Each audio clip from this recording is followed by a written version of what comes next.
यही उस इस्तीफे की कॉपी है जिसमें कैलाश गहलोत ने आतिशी सरकार पर कई गंभीर आरोप लगाते हुए अपने पद से इस्तीफा दे दिया और दिल्ली की राजनीति में हड़कंप मचा दिया।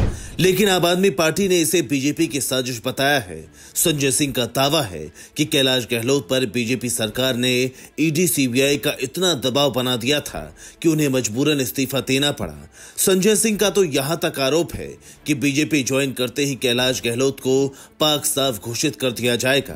कैलाश गहलोत के ऊपर लगातार भारतीय जनता पार्टी के द्वारा दबाव बनाया जा रहा था।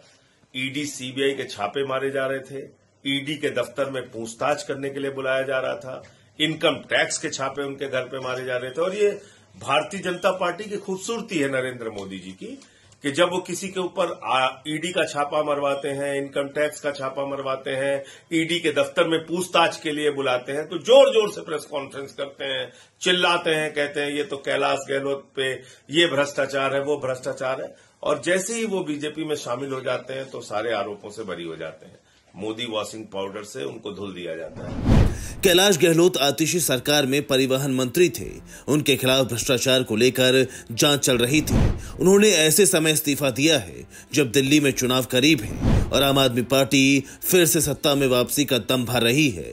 लेकिन आम आदमी पार्टी इसके पीछे बीजेपी की साजिश बता रही है। बीजेपी एक बार फिर से अपने षड्यंत्र और अपने घिनौनी राजनीति में सफल हुई है।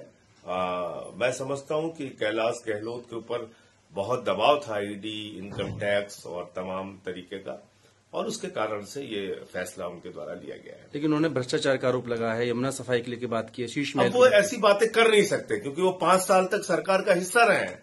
जिस पार्टी में आप रहे हैं, जिस सरकार में आप रहे हैं, अब मैं कहता हूं ये सारी की सारी बीजेपी की स्क्रिप्ट है। हालांकि रविवार को जहां कैलाश गहलोत ने इस्तीफा दिया तो दूसरी तरफ बीजेपी के पूर्व विधायक अनिल झा ने आम आदमी पार्टी ज्वाइन कर ली। एक तरह से आम आदमी पार्टी ने एक से हिसाब बराबर कर लिया। आपका दावा है कि आने वाले समय में बीजेपी और कांग्रेस के कुछ और दिग्गज नेता पार्टी ज्वाइन करेंगे। जाहिर है चुनाव से ठीक पहले दल बदल की राजनीति चलती है और यही दिल्ली में दिखाई दे रहा है। हैरानी नहीं होनी चाहिए कि कैलाश गहलोत जल्द बीजेपी ज्वाइन कर लें।